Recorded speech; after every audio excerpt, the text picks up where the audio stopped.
नमस्कार, आज मी मटकीची रेसिपी बनवणार आहे. साहित्य बघूया. खोबरं, लसूण आणि आलं थोडंसं घेतलंय कुटून मी बारीक. आणि हे शेंगदाणे आहेत नुसते भाजून शेंगदाणे बारीक केलेले. एक कांदा मिडियम आकाराचा, अर्धा टोमॅटो आणि थोडीशी कोथिंबीर घेतली. 2 चमचे तेल टाकू.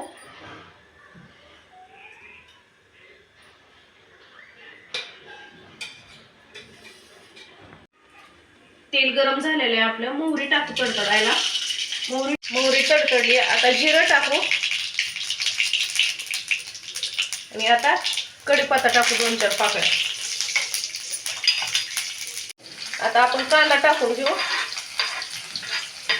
कांदा थोडा तळून दे. कांदा आपला तळलेला आहे छान. आता टोमॅटो टाकून घेऊ. टोमॅटो टाकला छान तळून घेऊ. कोथिंबीर आणि टोमॅटो टाकून घेऊ.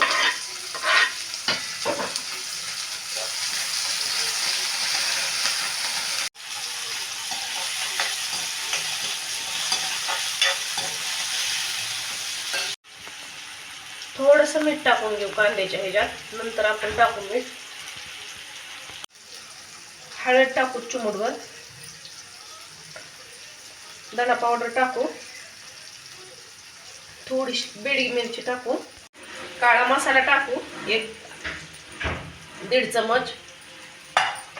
आता हे चांगलं हलवून घेऊ. आता ही छान परतलेलं आहे तेलात चांगलं. आता ही खोबरं, आले लसूण केलेलं बारीक टाकू.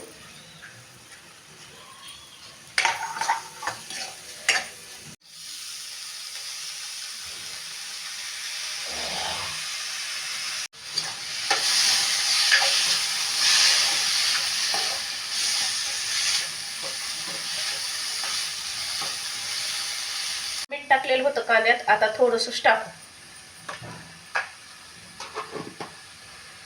आता आपण शेंगदाण्याचा कूट टाकून घेऊ. शेंगदाण्याचा कूट टाकलाय. आता चांगलं हलवून घेऊ.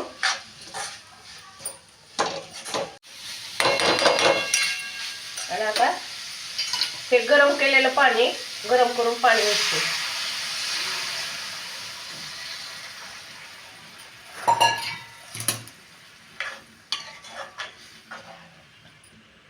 आपल्याला 2 माणसांचीच भाजी करायची होती, त्याच्यामुळे मी थोडीशीच केली.